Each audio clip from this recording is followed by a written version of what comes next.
Oh, you've got to be kidding me. Yeah. This is 476 Barbary, right? Yeah, I'm renting this place. No, I booked it a month ago. Are you sure you have the right place? Yeah. What am I supposed to do? Why don't you come inside? What I think sets this movie apart from other horror films is how unpredictable it is, how it plays with conventional horror tropes and just turns them on their heads, their little scary heads.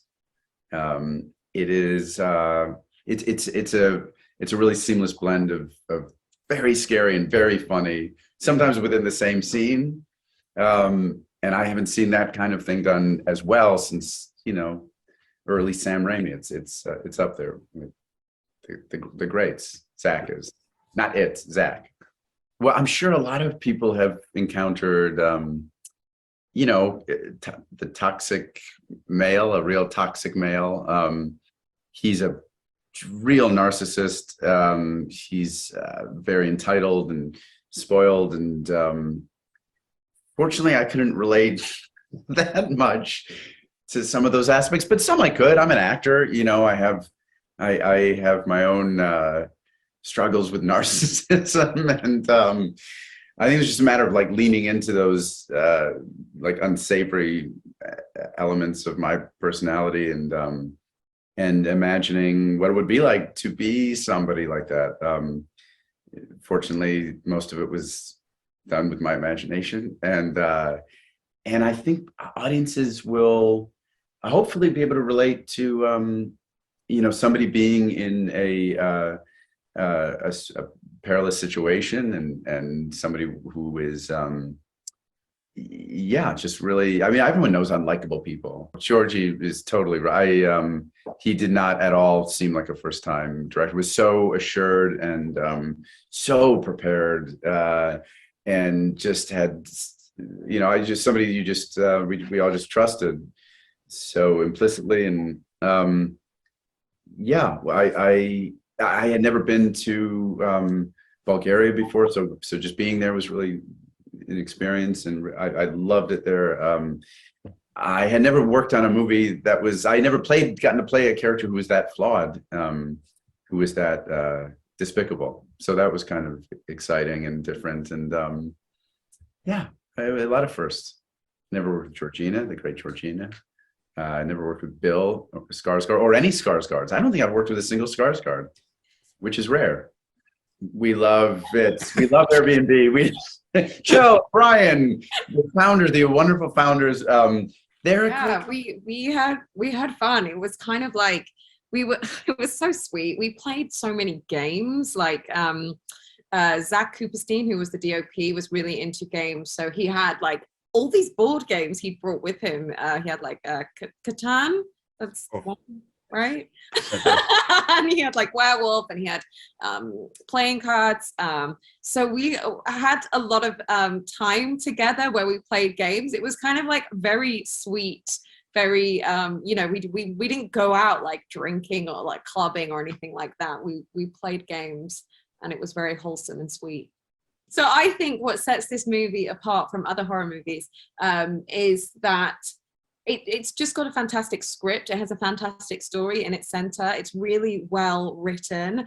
It has something to say, which is always kind of exciting when you're watching genre films. And it's constantly leaves you second guessing. You just don't know what's going to happen, which is really fun. I think it's fun to be in a film and have to constantly be trying to figure out where you are, what's going on. It's fantastic. I think that Tess is really relatable. She's written to be relatable. She kind of stands in for the audience throughout the film. So you're going on this journey with her, and she's reacting to everything that's going on around her. So I can relate. I can relate a bit, probably not now, but when I was a bit younger, to being trapped in, bad relationships, or kind of not feeling like I had agency over my life, or not feeling like I had the confidence or the kind of assuredness in myself to kind of battle things alone, and not feel like you need to be in a relationship, or you need that person to kind of fall back on. It was wonderful. I was so excited. I was so excited to be on a film and working with Justin Long, and it was really exciting. I remember telling my sister, and she was like, "Oh my God, Justin Long! Like that's so cool!" You know, Oh, Dodgeball, and like he's just been in so many kind of classic, amazing films. So that was really exciting. And then with Zach, it was just I didn't really think about him being a first-time director, and he certainly didn't feel like it. There was never any moment on set where it felt like he was struggling or he didn't know what he was doing. He was fixed in. Like he feels like he's been directing for a really long time. It really suits him. So I just really enjoyed working. The with him. inspiration for this was really just to surprise myself. I came up with the idea of a double booked Airbnb and the inherent danger that any woman would have when they have to decide, I'm either gonna cohabitate for the evening with a strange man, or I could sleep in my car. That's a not a good choice that anyone should have to make. And so I knew that I could load a lot of tension into that setup. And then as I was writing, I just had one rule for myself, which was that if I don't know what's going to happen, there's no way the audience could know what's going to happen.